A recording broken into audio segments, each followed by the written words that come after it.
Bills Mafia. On tonight's Air Raid Hour, Dave and I will be joined by Bills beat reporter Alex Brasky of the Batavia Daily News. We'll react to Bills Bears, preview Bills Steelers, and update you on some new additions to the Bills roster. But first,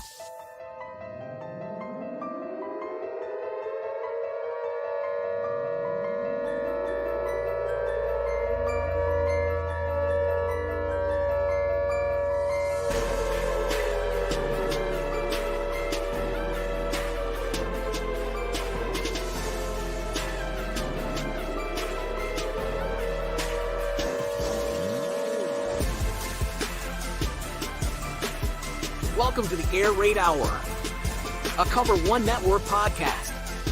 Here are your hosts, Judge Mathis and Tilt Money. welcome in, ladies and gentlemen, to the Air Raid Hour presented by Picasso's Pizza and the Cover One Sports Network. I am joined, as always, by my co-host, Dave Tilton. You can find him on Twitter at Tilt Money, and our recurring preseason weekly guest, Alex Brasky, Bills beat reporter of the Batavia Daily News. You can find his work online at the Daily News, online.com, his podcast right here, right now, linked into our show notes, and you can follow him on X at Alex Brasky. Alex, welcome in once again to the show. How are you guys? It's been an interesting couple of weeks. We had a preseason game this past weekend that did not go so well. Hopefully this next one coming up against the Steelers goes a bit better for the Bills. Mm-hmm. And I was about to open the show up with the biggest takeaway being that there were no injuries in that first preseason game, but that's actually not true. There was just no major injuries in that opening preseason game because obviously Ed Oliver gave us that scare on the first play, but he was fine, sat out the rest of the game. But injuries to guys like Brian Thompson, what seems like maybe a serious injury, neck injury to third-string quarterback Shane Buechele, has led the Buffalo Bills to make a couple of signings today, signing Ben DiNucci, formerly of the Denver Broncos, Dallas Cowboys, of the UFL or the XFL, I can't quite remember, the Seattle Dragons, whichever one that was, and Damier Byrd, the speedy wide receiver / return man who sort of floated around the National Football League his entire career. Alex, anything to read into these signings? I know DiNucci's probably just a guy to chuck the ball around for a couple of weeks, but Damier Byrd, any chance he could make things interesting maybe in the return game competition? Yeah, I don't think the Bills liked what they saw from their returners in that preseason game against the Bears. You had KJ Hamler nearly muffing one over to Chicago, and then later Daquan Hardy fair catching one inside the 5. So maybe just some increased competition there. Maybe we'll see some more of Andy Isabella this week against the Steelers. I don't foresee Byrd being a factor. He's 31 years old. He hasn't really had a productive season, I think, since 2020 with the Patriots and in terms of his offensive production, and hasn't had much return experience lately either. He was an undrafted free agent in 2015, I believe. So he's been around for quite some time. Don't think he has much of a chance to make the roster. In terms of DiNucci, I think you could see a lot of him this weekend on Saturday against the Steelers. You don't want to put Josh Allen out there too much, and you certainly don't want to put Mitch Trubisky out there for a full game, knowing that you need him as your backup quarterback. Didn't look good in the first preseason game, but still, he's your number 2, and you don't want to lose him by keeping him out there too long. So I think you'll see DiNucci in this game against the Steelers. Does have some semblance of experience in a Joe Brady type system. He was brought up under Sean Payton was Brady, and DiNucci played under Payton in Denver, I believe. So I think we'll see DiNucci inserted and play some snaps on Saturday. It can't go any worse than it did for Shane Buechele. He was thrown around like a rag doll, and it's tough to see that he came away with an injury, and what looks to be an extended injury at that. Yeah, it's kind of interesting. As someone who watched way too much of the first reincarnation of the XFL a couple of years ago, Ben DiNucci, when he played for that Seattle franchise, was what some people in the national media and some fans around the league want you to think Josh Allen is, because that guy turned the ball over. Big play machine, big arm, but he turned the ball over left and right in his stint in the XFL. But no denying the arm talent of a guy like Ben DiNucci. Want to mix things up this evening, spice things up a little bit, since that game, that 33-6 loss, was such a buzzkill. We're going to play a little bit of a game of buy or sell, a little around the horn type of game this evening. And I'm going to pit Alex up against Dave here with a series of buy or sell questions. And I'm going to start with John Perry, because I think this was maybe one of the bigger storylines, if not the biggest storyline, to come out of the Buffalo Bills' first preseason game. The Buffalo Bills won 2 challenges yesterday. Sean McDermott has had a questionable history utilizing the challenge in his tenure here in Buffalo. So my first question, and Dave, I'll start with you because I don't even think you've gotten a word in yet, so I apologize. Buy or sell, was hiring ESPN rules analyst and former head NFL official John Perry the most under the radar offseason edition of the Buffalo Bills? Under the radar, maybe so, right? And I think you're right about McDermott's history with challenges. I also think it's interesting and probably more important now this year as well, because you don't have to win both challenges now to get that third challenge. If I'm not mistaken, if you win one challenge, you get another challenge, even if you don't get the second one, let's say, right? Or if you get the first one wrong and you get the second one right, you get another one. So it's becoming more important maybe this year than ever, because you're going to have a chance to potentially challenge multiple times a game. And even if your hit rate isn't 100%, you still have a chance potentially for an extra challenge. So even getting one challenge right in the game, which we know the statistics for coaches anyway around the league, it's not a high, hit rate anyway, because most of the time the call stands with what's on the field. But I think it was smart for McDermott to recognize it. I also think it's very cool how NFL teams can kind of just like decide organizationally what they want to do, like just put this guy on the payroll as someone that can be a specialist like that. And I think that's kind of interesting. And the Bills kind of thinking outside the box and bringing a guy onto the payroll in that kind of capacity. So I do think it was good. I do think it's nice to have that kind of person in Sean McDermott's ear. What I will say, to just kind of play a little bit of devil's advocate, is that you see these guys who are like these rules analysts that come on with the broadcast teams in a lot of these games each week. And a lot of times those guys end up not sort of seeing eye to eye with what the call is that gets made on the field. So it's still a little bit of a subjectivity there, but I'll give it a buy as an most under the radar acquisition, just because of the nature of it. Alex, what are your thoughts here? Yeah, the challenge rule, it's now you just have to win one and you get that third one. It used to be you had to win both of them. So confirmed, Dave. But in terms of John Perry, I don't know if it's most underrated signing, but I will confirm. I will buy the impact that it's already having. Sean McDermott won 2 challenges in the first preseason game. That's more challenges than he won all of last year, I think. So certainly an improvement in that regard. He also credited Dennis Locke. Here, let me get the names. Mark Lubrick and Dennis Lubick, I think, also help him in terms of deciding on challenges. It's kind of a team effort there, as it is with many teams. But yeah, John Perry coming over, and I saw him on the sideline during the return of the blue and red. And Sean McDermott didn't downplay his impact. He says he's certainly involved and already paying dividends for the Bills, winning 2 challenges against the Bears. Roy Collins comes in and says that first challenge happened rather quickly. Wonder if Perry had anything to do with it, or if it was just McDermott reacting and taking a chance.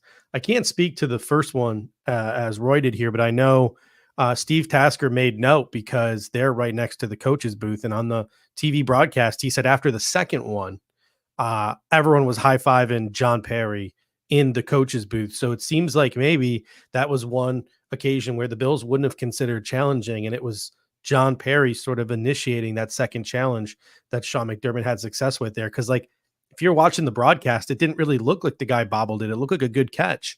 And then the Buffalo Bills challenged it and ultimately won that challenge. So can't speak to the first one, but I think John Perry might have had a lot to do with that second one based on the reaction of the people in the Bills coaches booth.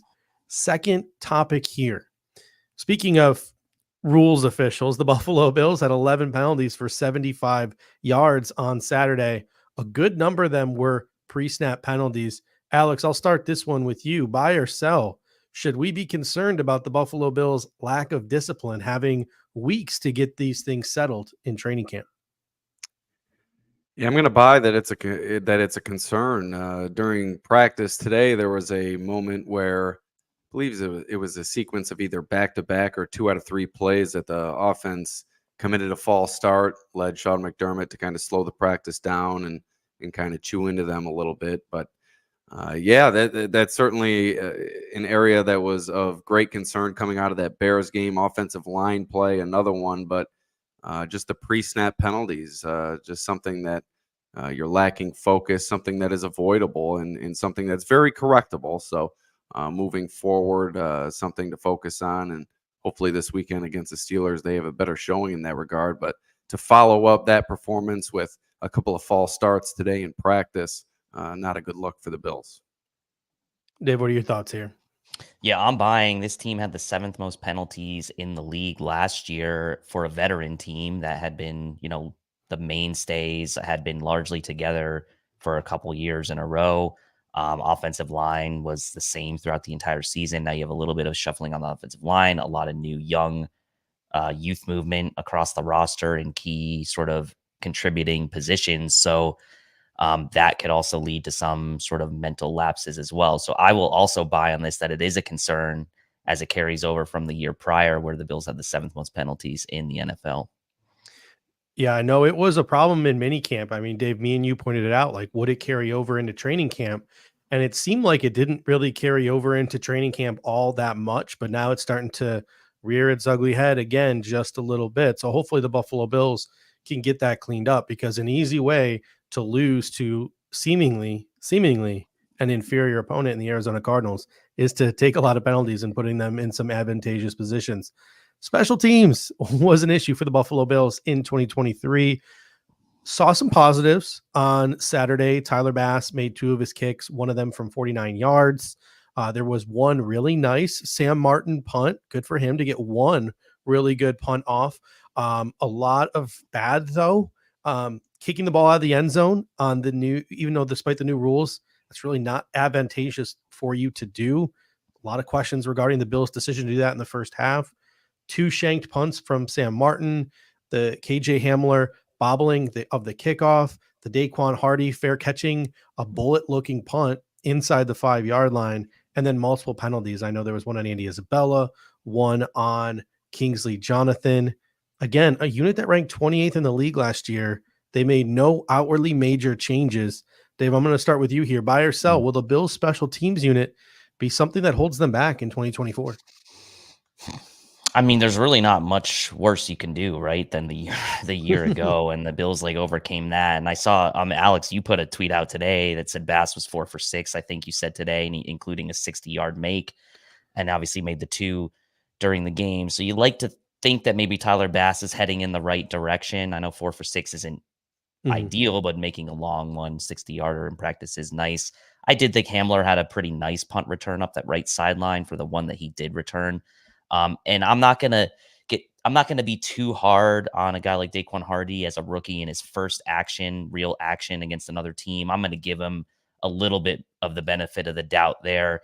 So I'll sell that it's not going to hold them back in 2024, but I'm not going to go all the way to say that it's going to be an asset for them. I think they just need to kind of have, secure, thoughtful play on special teams and just kind of make it to a point where it's not costing them games. But I don't necessarily think it's going to be a huge asset for them in 2024. So I'll sell slightly on that. Alex, what are your thoughts here? Yeah, I'm going to sit on the fence here. I'm going to buy that Tyler Bass in the return game could be a potential concern, but I'm going to sell that the kicking game in terms of the new kickoff and kicking it through the end zone. I'll give you a quote from Matthew Smiley during training camp, and he was asked whether or not it's a cat and mouse game during the preseason, how much do they want to show in terms of the new kickoff, and he says there's a good chance that the preseason will look different than the regular season when it comes to the new kickoff rule, because even if you look at last year with the fair catch, well, in the preseason, you're not going to fair catch a ton because you want to see guys return. And on the other side, you want to see guys make tackles. So in the preseason, you're willing to be probably more open to letting balls get returned and wanting returnable balls. And that may not be the case in the regular season. So I guess that didn't come to pass during the first preseason game. But then again, I think his sentiment rings true. I think it's going to look a lot different come regular season when you see these game plans really put into place. And once these special teams coordinators get their minds wrapped around this new kickoff and have some game reps. But on the other side of the coin, the return game, I think, is a concern. I think they bring in Bird for a reason, whether it be to push the guys who are here or perhaps to supplement that position, because you don't have a bona fide NFL returner at your disposal here. I mean, you have an Andy Isabella, but where else can you really utilize him? Can you use him on offense as much as you could use KJ Hamler, or as much as you could use Daquan Hardy on defense? And KJ Hamler doesn't have a lot of experience returning in the NFL, and Daquan Hardy hasn't done it in the NFL, and neither have done it with this new kickoff rule. So I think I'm concerned there, and I'm definitely concerned with Tyler Bass. His inconsistencies have remained throughout training camp. He missed 2 from 45 yards and in today. I'm not sure you should be missing those kicks in practice. He's got the big leg. He's capable from 60 yards. I think that one would have been good from about 70, but he's been wide on a lot of kicks during training camp, and I'm buying that. That's a potential concern that could last throughout the regular season. Yeah, I mean, it's really interesting. You know, back to the Matthew Smiley thing you mentioned, like just getting those practice reps. That's why him booting it out of the back of the end zone, giving up those practice reps. So it was either Tyler Bass not doing what Matthew Smiley wanted, or the Buffalo Bills sacrificing those like real-time reps in the first half. So it'll be really interesting to see how that progresses into the regular season. And I really would not be shocked if once, you know, roster cut down days comes on August 27th, I believe it is. Yes. If the Buffalo Bills look to add a veteran return man to the 53-man roster. Like, it would not shock me if a veteran kick returner comes loose, a bona fide punt returner guy who's been done that in the National Football League. I would not be shocked if the Buffalo Bills pulled the trigger on somebody who became available. And I wouldn't be surprised if they even add a veteran kicker to the practice squad if Tyler Bass continues to miss kicks in the preseason. You remember with Andre Roberts and Sean McDermott referring to him as I don't know, a potential Hall of Famer or a future Hall of Fame kick returner or whatever he did back then. So obviously McDermott and company value that aspect of the game, and especially with the transition to the new rule, maybe even more emphasis on that. I think with Bass, you might be less likely to see a competition there just because of the financial aspect. I think they've committed to him for this year. I think you might see maybe them dip a toe in the water and see if they can find a better option next year, when I think it's a bit more possible for them to get out from under that contract. But I think it's going to be tough for them to do that this year. That's why I'm just so shocked that they neglected the return position this offseason. Like, no offense, KJ Hamler, Daquan Hardy, Andy Isabella isn't exactly like a trio of guys that gives you all that much confidence. Like Daquan Hardy, the most of the three of those guys. Like, and even then, you're counting on a rookie to return punts on a team that is expected to do what they want to do, and to put that pressure on a rookie. It seemed weird to me, and it continues to seem weird to me. And the comment I made about adding a kicker, like, the Bills are financially tied to Tyler Bass. You're right. But I just feel like if he keeps missing kicks in the preseason, or if this carries over to the regular season, they might have to put a veteran on the practice squad and then elevate that guy if he keeps missing big time kicks, because they might just not have a choice. But I think for now, the big thing is probably the confidence of the kicker. And that's why the Bills probably haven't even brought in a camp leg to this point for a guy like Tyler Bass. On to the next sort of topic here. We might have seen some glimpses of the new points of emphasis for the Buffalo Bills offense in Saturday's game. One thing in particular that stuck out was the quick passing game. Notably, we saw a successful screen pass. One of the few highlights in this football game. Curtis Samuel caught a nice little screen pass and got a nice gain out of it. The Bills have had issues in the past getting Josh Allen to take and or execute the easy stuff.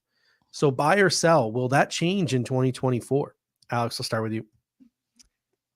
Yeah, I'm going to buy. And they brought in Curtis Samuel for a reason, right? We talked to him after practice today, myself and a few other reporters, and he just mentioned the versatility of this group and how it allows the offense itself to take on a dynamic type feel.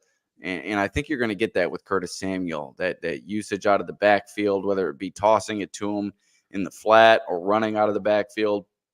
And then that screen game, whether it be from the slot position or out of the backfield, as I just said.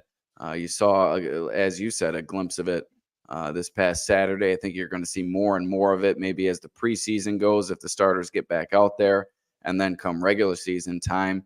We've seen it throughout training camp and this offseason. Curtis Samuel is going to be used all over the field. And I think the trust that Allen has developed with him already throughout training camp, I think that's going to push him a little bit more to take those easy throws, and knowing that they don't have the perhaps down the field targets that they had in a Stephon Diggs or even a Gabe Davis that he had grown comfortable with. I think he's going to be more apt to take those short plays, and I think they're going to dial up more creative looks for him in that regard with Curtis Samuel, Khalil Shakir, who's a great run after the catch guy. So I think their receiver skill set points toward that type of style being used a little bit more heavily, and probably being the emphasis of Joe Brady's play calling in the passing game. And you're not going to stable the wild stallion. So you're going to see Josh Allen throwing the ball up for grabs, and that's why you brought in a Keon Coleman. But on the other side of the coin, you have a Khalil Shakir, you have a Curtis Samuel for that short passing game, that run after the catch. And I think this could finally be the year we see the Bills take advantage of that. Dave, buy or sell Josh Allen being willing to hit that easy button in 2024? I'm going to buy, and I'll buy because of one of the things Alex said around like the skill set of the group overall, right?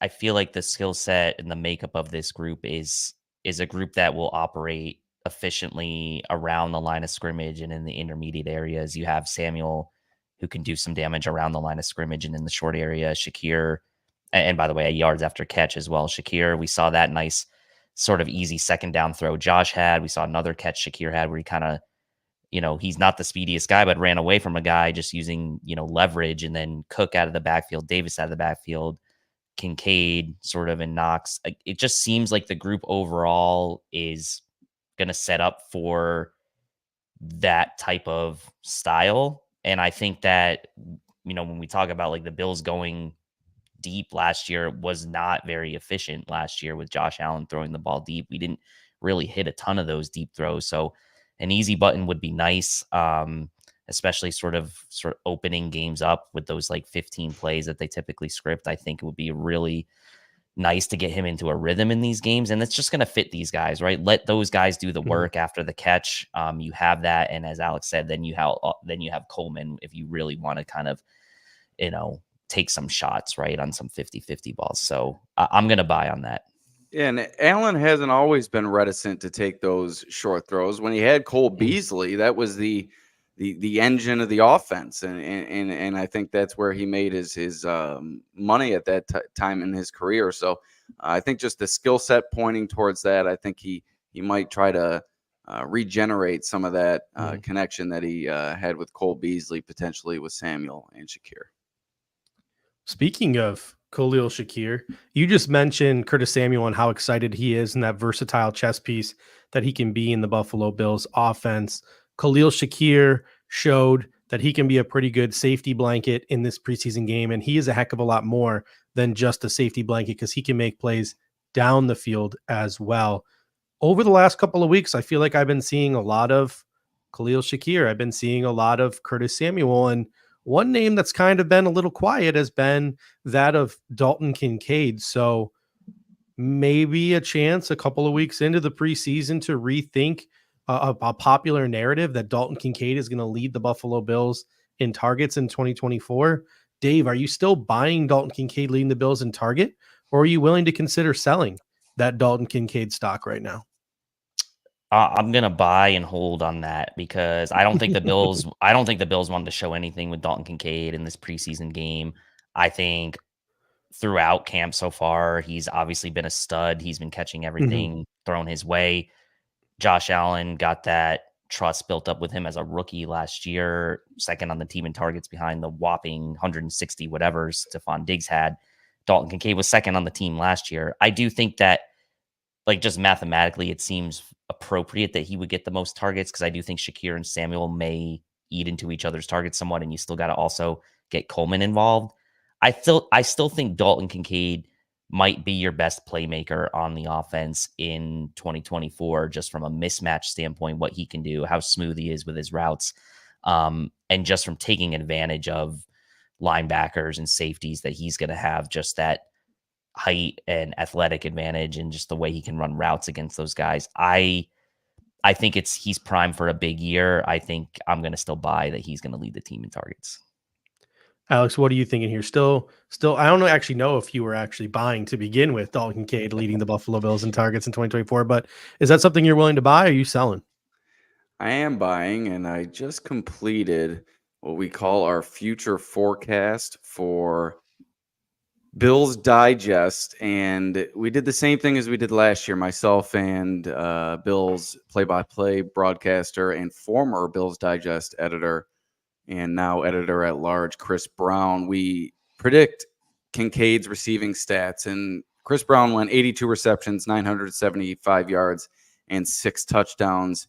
I went 95 receptions, 1,100 yards, and 10 touchdowns. I think Kincaid is really going to explode for the Bills this year. I think he's certainly going to be the top target within this offense. You saw that connection with Josh Allen just burst onto the scene in training camp. And I think after that happened, the Bills saw the need to build that type of chemistry with some of the other receivers. And you saw some others start to get more and more involved. A Marquez Valdez-Scantling, a Tyrell Shavers, a hot name, starting to get more and more targets within the offense. Curtis Samuel even becoming more involved. So I don't know if they're straying away from Kincaid. I don't know if that's the right way to say it, but I think they're just trying to put the emphasis on getting some of these other guys involved and really developing that rapport with Josh Allen, because I think Kincaid's going to be the constant, and obviously you have Shakir as well, but you need to get some of these other guys involved in order to unlock the full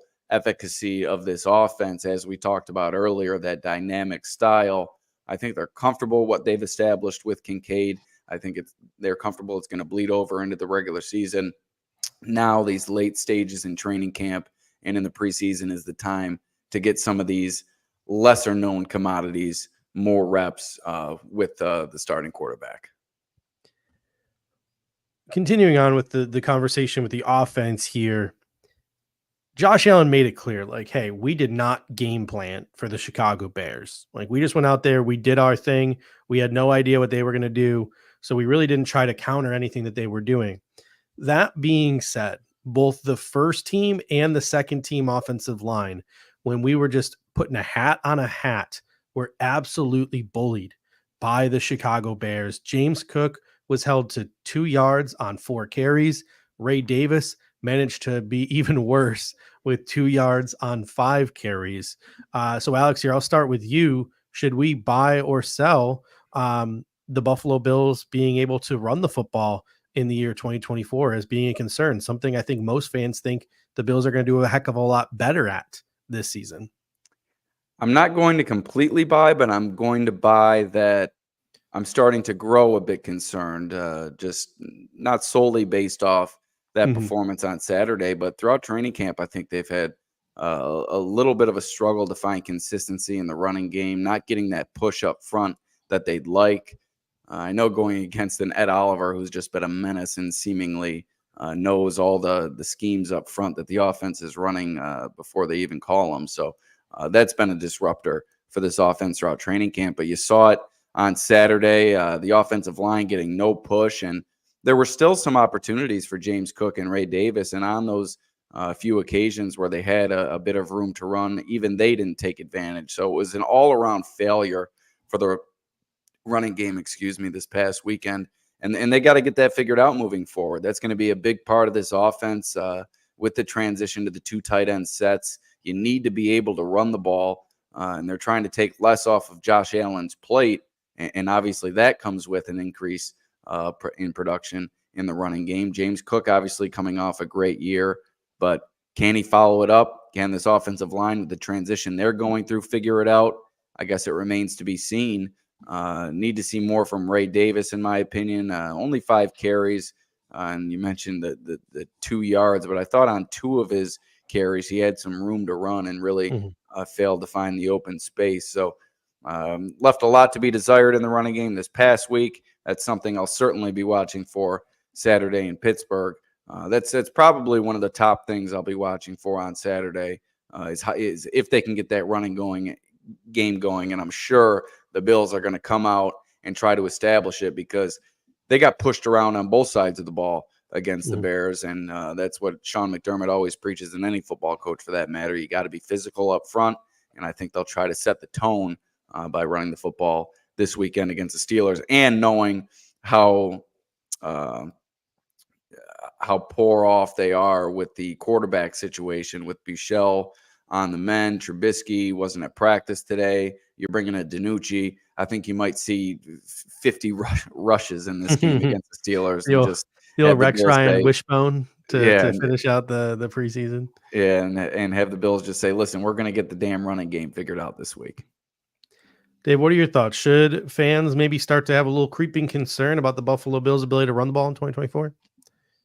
Yeah, I'm buying that it's a concern, and I think I was probably maybe a little more harsh than some others on the sort of confidence level in the offensive line going into this season. I was maybe not as high or as confident as some were with the changing of the guard at left guard, obviously, and McGovern sliding over to center, losing Mitch Morse. You have David Edwards there at left guard. I didn't think Torrance had a great game either in his reps on Saturday. It was just overall not great. There was no push. I thought one of the other things is, like, even when there's not a lot of displacement there, like, you can't be taking some of these -3, -4 yard runs that we saw happen. That's just going to absolutely kill you in the run game. So look, maybe this is a blessing in disguise.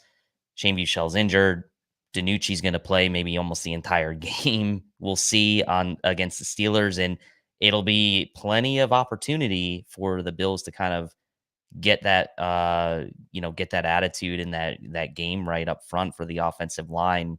Plenty of chances, hopefully, against the Steelers. Plenty of reps to go around, not just for, the first team unit, which wasn't super impressive, but the whole unit, from top to bottom, really wasn't getting a lot of push in the run game. So hopefully it's an emphasis this week, and I'm sure we'll see from Alex on Twitter if it is, and we'll hope that it kind of rebounds against the Steelers. One final note on the offensive line here, and then we'll let you go, Alex. Cedric Van Pran Granger was probably the one lone bright spot among the Buffalo Bills offensive linemen on Saturday. Thus far, and you can correct me if I'm wrong, he's been running as a center with the third team, and when he's been getting second team reps, it's mostly been as a guard. And then you have Alec Anderson, who was the second team center after Connor McGovern left the game on Saturday. And his one play of note came when he snapped the ball too early and the rest of the line was slow to react, which led to Mitch Trubisky just getting absolutely leveled and an easy sack for the Chicago Bears. So do you guys buy or sell that Cedric Van Pran Granger should take over the second team center duties this week and beyond, and the Buffalo Bills should shift Alec Anderson's focus to being the swing guard? Dave, I'll start with you. I'll buy that if he continues to play well, right? Because I think that was the hope maybe heading into week one. It's hard sometimes to kind of start with mini camp and beginning of training camp, and like the first day you want a guy to be what you envision him to be down the road, and that just, it takes time. So I think as the Bills kind of have wrapped up training camp, they're now into the preseason, couple more weeks to go, 2 more games. Like, you hope that Van Pran Granger continues that good play, and that ultimately he does become the backup center and takes those reps, because I think probably that's what Brandon Beane had in mind when he drafted him. And I'm thinking that's probably what the coaching staff probably was hoping from him as well as camp progressed. And so I'll buy that would be, in my mind, an ideal situation, assuming that his steady play would continue. Alex, what are your thoughts here? Should Cedric Van Pran Granger move up the depth chart? I'm going to sell it. Not the fact that he's not capable, nor the fact that he didn't have a good performance on Saturday. I felt he did perform well. I just don't think the Bills are ready to make that move. They're not a very reactionary bunch in that sense. And the commitment that they've made to Alec Anderson over these past few years, developing him within that system, I think they're comfortable with him there. I think they like his moxie up front. Maybe a bit of a learning curve for him as he works in there as that backup center. But I think they like his versatility, and I think they like him behind. Connor McGovern there up front.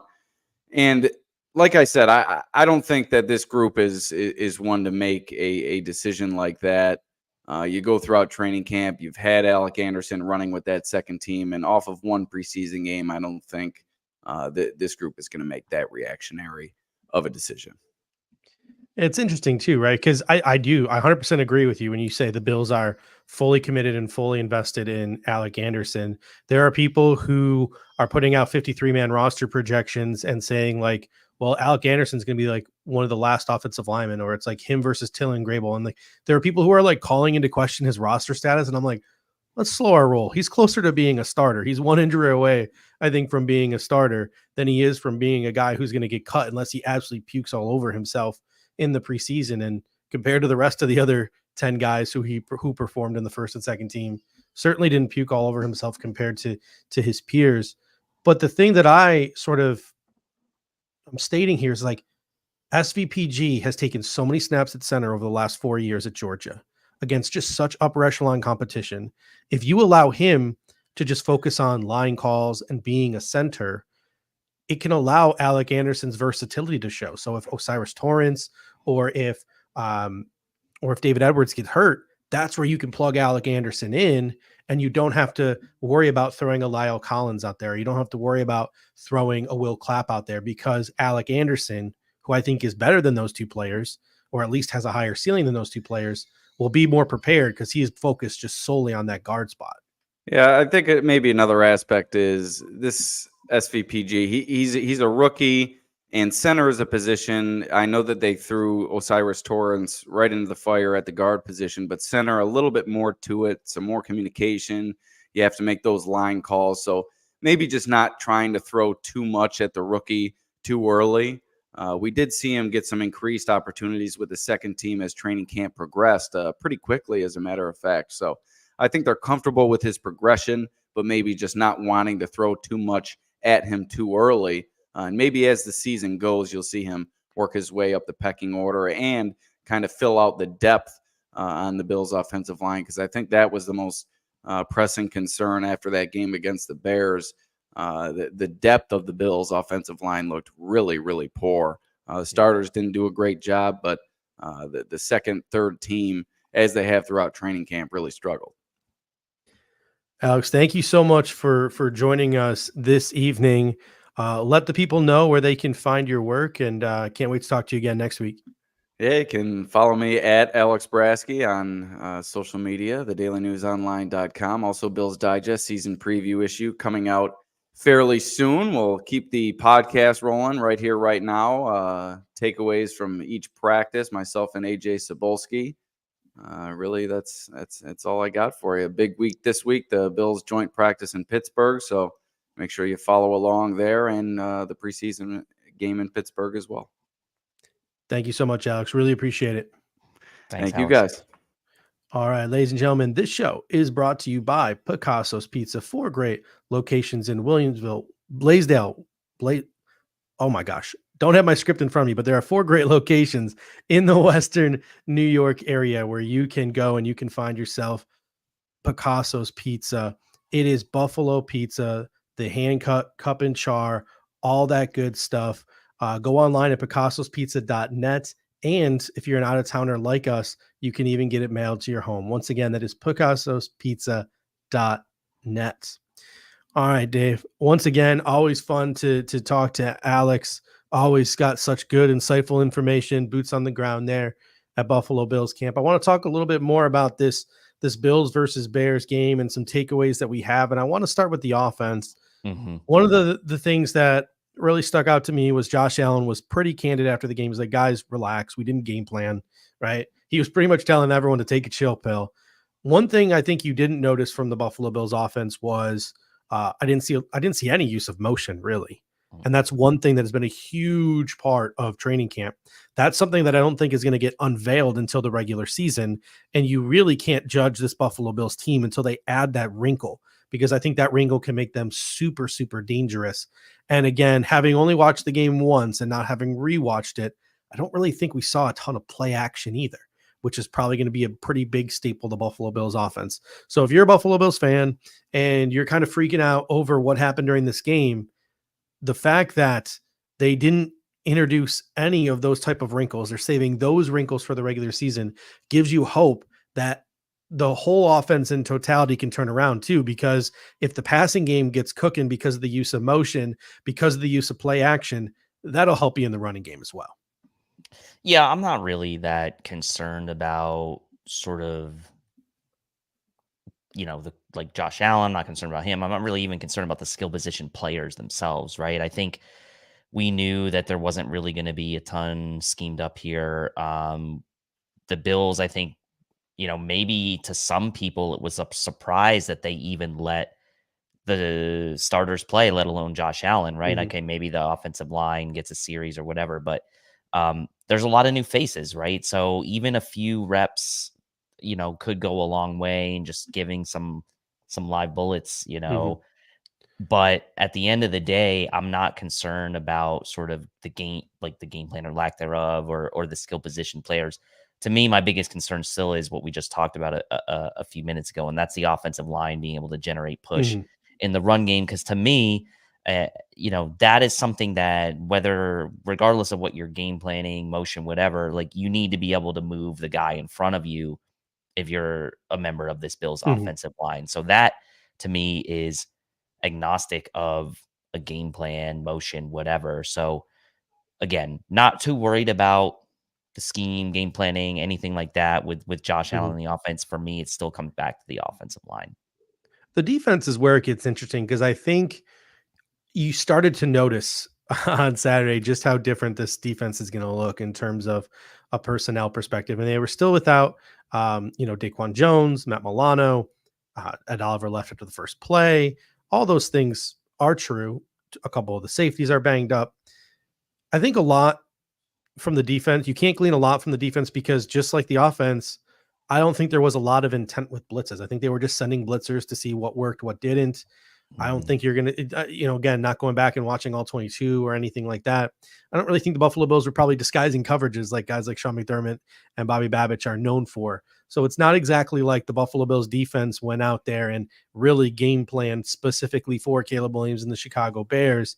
It was kind of just go out there, do your thing, and make plays.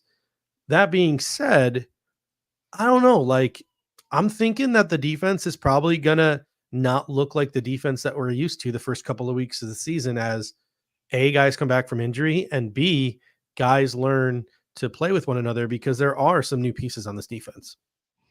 Yeah, there's some new pieces, and Von Miller wasn't out there either. And I think That's like a good one. Yeah, I missed that one. some of the things that you can take away were that um, we watched these embedded videos, right? Mhm. And we saw the embedded video of Joe Brady and Bobby Babich, and we hear about the reports coming out of camp from Alex and others about like Bobby Babich's intensity and energy level, and like you have to sort of connect some dots here that like that type of energy level and what he's got in store for this defense was not going to be on display Mhm. in that game against the Bears, right? He is too smart, and Sean McDermott's been doing this for too long to give anything away in a game like that, the first preseason game where your first team unit's going to only play a series or two. So not super worried about that. And also, by the way, the first two drives, they gave up some big chunk plays, but did help hold the Bears out of the end zone Mhm. on both of those series, right? Holding into field goals. Rasul Douglas made a really nice play in the backfield on a third down to force a field goal. And so, I mean, again, I think the things that you want to look for here are staying healthy. You don't want the mental mistakes, right? There was an Mhm. phantom illegal contact on Cam Lewis that I still don't know where that was. So like that's the kind of stuff that's kind of annoying, or that you want to like make sure is cleaned up, is like the penalties and some of the formation type stuff. But um I even more so maybe on the defense than the offense, Mhm. I think you saw cards held very close to the vest by Bobby Badovich and Sean McDermott with that unit. Mike Catalana, Wham, Channel 7 Wham in Rochester. He made a really interesting tweet yesterday, or it might have been this morning, and it really stuck out to me. And he said, preseason is about the individual, not the team. And I really like that framing, because really it is. It's about individual matchups and guys fighting for roster spots. The team stuff that comes with the sort of the game planning, and that comes once week one enters, and that's what you do during training camp. It's not so much what you do in these actual preseason games. So with that sort of framing in mind, let's take a look at some of the individuals and take a look at some of the position battles and update them after one preseason week of play. Let's start with wide receiver. You had Marquez Valdez-Scantling with an ugly drop. You had Tyrell Shavers with a nice catch, and then maybe a ball that he should have caught, but it was pretty far behind him on a duck from Mitch Trubisky. And you had KJ Hamler make a nice catch, but then trip when he turned upfield and didn't get as many yards as he could. So what are your thoughts? The bottom half of this wide receiver room. I have no faith that any of these receivers after 4 can contribute, and really offensively, to be honest with you. And to me, my eyes are on special teams, and that's why I kind of am just rooting for Tyrell Shavers at this point. But what are your thoughts? MVS, Shavers, Hamler, etc. I thought Hamler had a really nice inside track to kind of maybe secure that return job, and then obviously we had the struggle with the muff there, The but he did, McKenzie muff, the but he McKenzie did, but special. he did have one good punt return, Mhm. and did make that nice catch and trip over himself, kind of like McKenzie used to do. So it's kind of a Wearing that very akin. 19 brought Wearing some that flashbacks. 19, there's something about it. But I will say this about MVS, right? The drop, Mhm. I get it. But you also have to know, like, that's who he is. Like, he's not all of a sudden going to have these golden hands this year just because he's on the Mhm. Bills. Like, he has always had issues with his hands, even going back to when he played at NC State before he even transferred. I got to see him at NC State here. He always had issues with his hands. The reason you want MVS on the team, Mhm. or like you would hope you would want MVS on the team, is to give you that field stretching ability that you really don't have in the room elsewhere with your top 4, to the extent that like he can do it better than those guys, right? Like, yes, Shakir can get down the field, I get that, and Coleman can get down the fine, but Mhm. MVS is really supposed to be the guy that can take the top off. And look, if he's only going to be there to get 1 or 2 targets a game, 3 targets a game down the field, and that you're telegraphing what you're going to do when he's in the game, I don't know, right? I still Mhm. think he's maybe a better than 50% chance to make the team.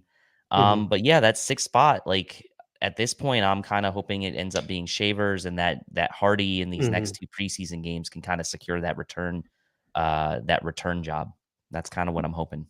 The more I think about it, the more I wonder, like, could the Buffalo Bills go with their top 4, cut everyone else, including MVS, on August 27th, and maybe add a guy who specializes in returning if a veteran becomes available, right? Like, so at least that 5th guy gives you some kind of versatility, or maybe they keep MVS, or maybe they keep Shavers, but add a 6th guy. I think I'm starting to lean, and then they added Damier Bird today, obviously, but the pickings are slim with all the rosters obviously full, because we won't have any cuts until August 27th. But I'm starting to think that maybe the 5th or 6th receiver might not be on the roster, but I think it really comes. I think 55% for MVS right now, 45% for Tyrell Shavers, and I don't even Yeah. know what to think about KJ Hamler and the ramifications of that kick return spot, that punt return spot.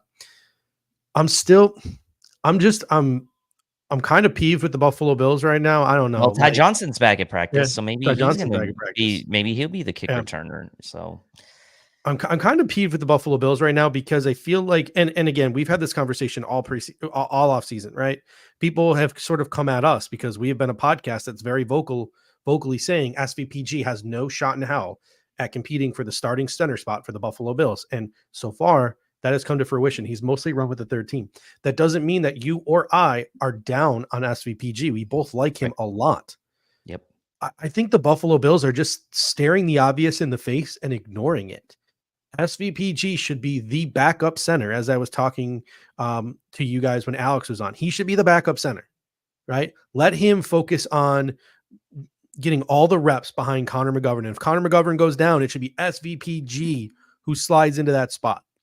The guy played 4 years at Georgia, right? So in the top competition in the country he played against, and he went up against him every day in practice. And it should be Alec Anderson as your swing guard and Ryan Vandemark as your swing tackle.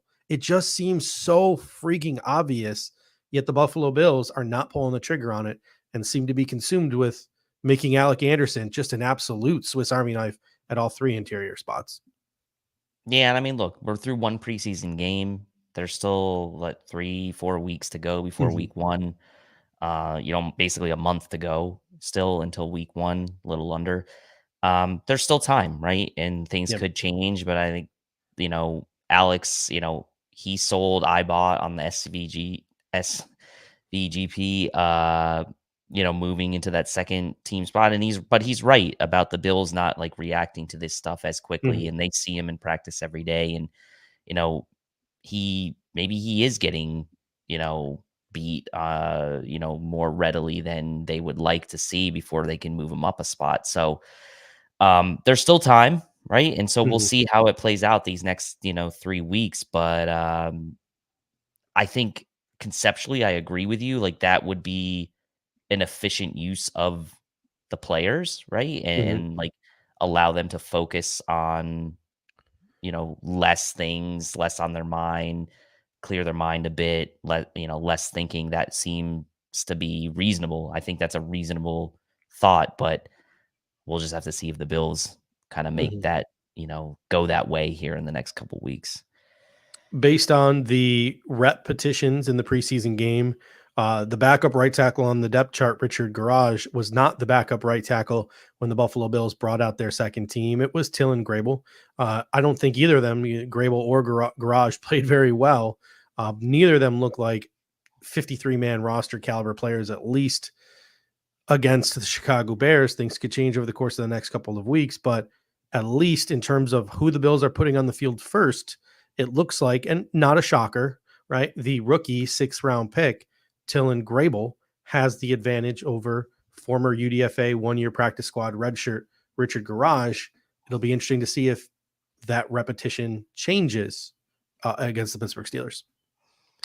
Yeah, and I mean, it'll be interesting to see if, you know, is Lyle Collins going to be back? Could he potentially He play a played a little left right? guard in that preseason game. So do they maybe Could move him to left or right tackle, give him Yeah, some right that's what I'm tackle reps saying. Do they today? give him some right tackle reps maybe? Mhm, Because they feel like maybe the interior is kind of in okay hands with Alec Anderson, mhm, Dylan Grable. I mean, it is, you know, is Vandemark just going to be the swing tackle? I agree with Pops. Backup right tackle is a concern mhm, right now because, you really just have Vandemark right now as like a solid guy, and he's really going to be more of your natural backup left tackle than he's going to be a true swing tackle in my mhm, estimation. So backup right tackle is a problem. You hope that Spencer Brown can stay healthy because, he's battled his own injuries in the past. And again, mhm, I'll say this again, the Bills were super lucky that they had their offensive line intact for the entire season last year. And I just feel like mathematically, statistically, whatever, like the odds of that happening again seem super low mhm, to me. Like someone's going to go down at some point on this offensive line, and unless by the miracle the Bills have the 2 straight years of the same offensive line starting mhm, the whole year, that's a concern. And there's not many options in the building. So, like, again, okay, the Bills couldn't get any push in the run game against the Bears. Maybe they're going to have Danucci handed off 50 times in this game. mhm. Going to throw Grable and Garage out there again and see who can do better. Like, I guess that's going to be their game plan. Onto the defense now. It seems pretty clear, and Casey Toohill is hurt, so that could affect this a little bit. But it seems pretty clear it's Javon Solomon versus Kingsley Jonathan for that number 5 defensive end job. There were 2 penalties on Kingsley Jonathan in this game. One of them was on special teams. I thought that, listen, like, again, one watch, have not had a chance to go back and rewatch, have not looked at the all 22, but it seemed to me like maybe Kingsley Jonathan had a little bit more pop than Javon Solomon, but Javon Solomon flashed too. And even if Kingsley Jonathan had a better day than Javon Solomon was within the margin of error. I feel like the tie is going to go to the upside in the cost control here in Javon Solomon. What are your thoughts after seeing these two guys in this first preseason game? Yeah, I mean, I rewatched the game and I caught some of Ant's and Eric's clips on Solomon, and there was some really good play from Solomon, but there was also some good play from Kingsley Jonathan. But he also, like you said, had the 2 penalties, the mental lapses. I know one of them was in special teams, and I just feel like the tie is going to go to the draft pick in Javon Solomon, and he played pretty well for a rookie. And also, I think you have to consider that in the equation, right? Is like, if he's on par already with a guy like Kingsley Jonathan, who's in his 3rd year in the system as a rookie, to me, that's telling me that his trajectory is and his ceiling could be higher, and he could have more of an upward trajectory. And I think Kingsley Jonathan being back on the practice squad makes a lot of sense, and that Javon Solomon is going to make the team. The linebacker position, mostly the depth linebacker position, I had 2 takeaways from this game. Number 1 is if this dude doesn't get hurt between now and August 27th, I think Balon Spector is trending towards being a roster lock. I think he had a pretty good game, and he's been running with the 2s. And there might be an opportunity here for the Buffalo Bills to pull the old IR stash with this rib injury to Edifon Ulofoshio. Those are the only 2 takeaways I got from the linebacker spot. Seems like it. I'm very happy that Spector is kind of like making this push for himself, because obviously we've seen him flash when he's been healthy, and that's just been his biggest issue, right? Is the availability. So I like that he's making this push with solid play. We know he's going to contribute on special teams as well. So yeah, he's leaning and trending towards being a pretty high chance of being a roster lock at this point. Kaiir Elam, man, I'll tell you what, he looked confident. Now, I know that there are not a lot of plays went his way, but he just seemed like he was moving fast. Like, again, I was watching on the I just watched once, right? And I watched it live, but there was one play where he was on Romo Dunes, and Romo Dunes caught the ball and he closed quick for a tackle on the play that Cole Kmet had a huge gain because Kendall Williamson lost him. Kaiir Elam really looked like he had Romo Dunes locked down in the underneath. Kaiir Elam looks like he's really flashing. He's playing quick. He's playing confident. He's starting to develop and meet maybe that floor, that ceiling that he had when he was drafted in the first round. But is that going to be enough for him to see the field sans injury in 2024? I think he'll see the field. I do. I mean, I think that sans injury, the Bills probably are going to have Benford and Douglas out there, right? But at the end of the day, like, he's going to see the field at some point, right? Whether it's injury or whether it's just maybe a little bit of a rotation, or maybe it's like a matchup they like. Like, I think they want. I would think if you're the Bills, you don't want to like halt the progress, right? You want to keep it going, because this guy could be the future starter in 2025.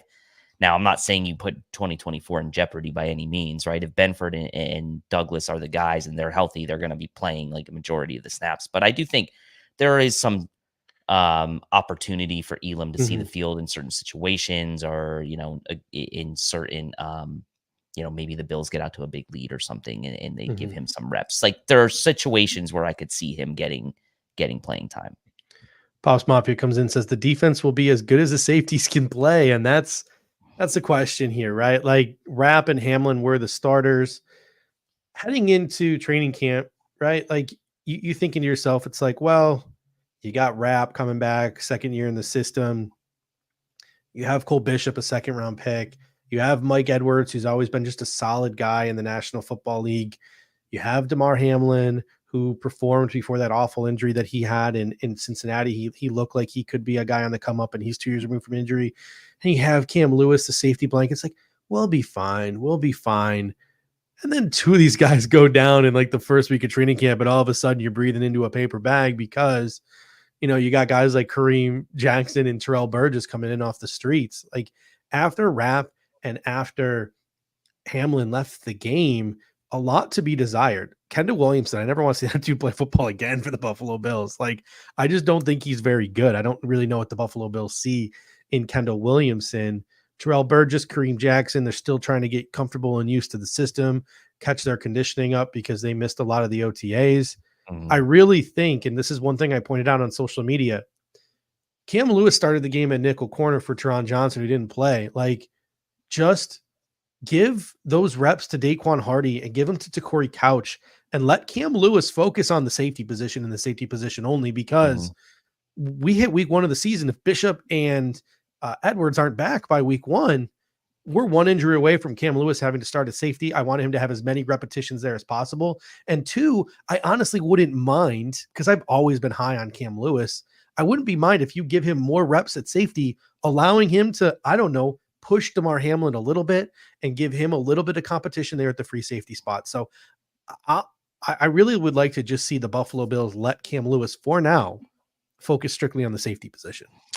Yeah, and if I'm the Bills, I think knowing how things have gone at safety, knowing that there's still a question of whether Bishop and Edwards or 1 or 2 or the both of them will be ready for week 1. We don't know exactly. Like, I'm sitting Rapp and Hamlin down at this point. Like I can't be risking one of those guys getting hurt at this point. But that then does open up the opportunity for a guy like Cam Lewis to come in and play with a Kareem Jackson and and Kendall Williamson. I would just be having those guys essentially play the entire game. Maybe Cam Lewis comes in and plays a quarter or 2 quarters at safety against the Steelers, and then you sit him down and just let Kareem Jackson and Kendall Williamson play the rest of the game, because I am concerned about safety at this point. I'm really wishing a speedy recovery for Cole Bishop. I saw some, banged up Bills that are really good sort of summary about the potential injury that he has being anywhere from a couple weeks to season ending, right? Like, we just don't know what the range of outcomes are on that injury right now. And that would be a real bummer, right? If we didn't get to see Cole Bishop play this season. I'm not saying that he's going to be out for the season. So I'm not saying that. I'm just saying, like, safeties are a concern. And at this stage in the game, like, your guys are Hamlin and Rapp. And so you can't risk injury to those guys at this point. All right. So that should just about do it for us this evening. Dave, any final thoughts before we head out of here? Any hot Bills Steelers preview takes that you want to share with the people? I need to see something from this offensive line, right, against the Steelers. Like, that, to me, like, as bad as that game was, and as much as it kind of got out of hand in the second half with the big plays the Bears had, to me, I'm not so worried about what happened in the second half. I need to see better play from the offensive line. The Bills, averaged, what was it? 3, where is it? Let me see right here. What is it? Yards per rush, 3.0 yards per rush. And that was only that high because of the quarterback, some of the quarterback scrambles, right? So, like, I need to see more out of this offensive line against the Steelers. Last couple of years, the Buffalo Bills have had some real, like, just buzzkill preseason games, and then they've bounced back and had some pretty, like, entertaining preseason games. And I don't have the confidence level that this game on Saturday is going to be the least bit entertaining. They have the inter team practice or whatever that they're doing in Latrobe on Friday, even though it's just one day. I think there's a chance where you could literally, like, as you mentioned earlier on the show, like, see Ben DiNucci, who doesn't even know the playbook, start this game and have to go coast to coast. Like, there might be a legitimate, like, chance that happens this week. We don't even know what's going on with Mitch Trubisky and why he's away from the team right now. So again, it's kind of a weird situation, right? Like, I never expected Josh Allen to play this past week. Maybe Sean McDermott's doing that because he has no intention of playing Josh Allen this week. I would not expect to see Josh Allen. Maybe, but then again, maybe he really does want Josh to get more comfortable and everyone to start gelling. Maybe Josh does surprisingly play this week. I don't know what to expect on Saturday. We never know what to expect, obviously, in the preseason. But man, I'm just expecting call me a pessimist. I'm expecting another absolute dud on Saturday. Like, just nothing to talk about on Monday. Like, just nothing. Because I really wouldn't be surprised if the Bills and their starters and all of that, they get it out of their system on Friday, and we just see the third stringers on Saturday go coast to coast. And no offense to this group of third stringers, the Bills' depth, while I think they still have some really good backups, their third stringers are not what their third stringers have been in years past. And you saw that on Saturday when they got trounced by the Bears third string. So there are some dudes who are on the bottom half of this depth chart. It's just like, woof. I didn't know their names until the Buffalo Bills signed them as UDFAs. Like, it's not the deepest the Bills roster has ever been. Let's close it out here with Pop saying, do you want Allen this week or next week? He won't play both. I actually don't need to see him the rest of the preseason. I'm fine with him sitting down the rest of the preseason, to be honest. I'm so torn with this, man, because I think that live reps are important. I think that starters should play more in the preseason, but I also have just like an unhealthy amount of anxiety when they're actually on the field. Mm-hmm. And the last thing I want is for the Buffalo, because we've seen it, right? Like the Buffalo Bills, fell on their face week 1 against the Pittsburgh Steelers a couple of years ago. They fell on their face against the New York Jets last year. Like, I'm just so afraid with this team, especially because their schedule is so difficult and this team is so new and it's not as deep and it's not maybe as top heavy as it used to be in terms of talent, even though there are some really good guys that they're developing. I don't think you can afford a dud week 1 against the Arizona Cardinals at home. So I don't know, like whatever you got to do to be ready to go week 1, you got to do it. So it'll be interesting to see how the Buffalo Bills decide to attack this. Yeah, I mean, I get what you're saying. I mean, maybe if it's something like this game where it's like you just have Josh Allen back there and you do some like quick passes where he's not getting touched at all. Like, okay, I can maybe get on board with that. All right, ladies and gentlemen, thank you so much for joining us this evening. We'll be back next Monday reacting to Bills, Steelers, and all the other Bills practice / training camp talking points as we are nearing 3 weeks away from the NFL regular season beginning. Until next time, Dave, go Bills. Go Bills. Thank you for watching tonight's episode of the Air Raid Hour. Make sure to hit that like button on the way out. If you are catching the show on demand, leave a reply in the comments section and we will respond over the course of the week. You can always listen to every episode next day on all major podcasting platforms, including Apple Podcasts and Spotify by searching Air Raid Buffalo. Thank you for your continued support, and as always, go Bills!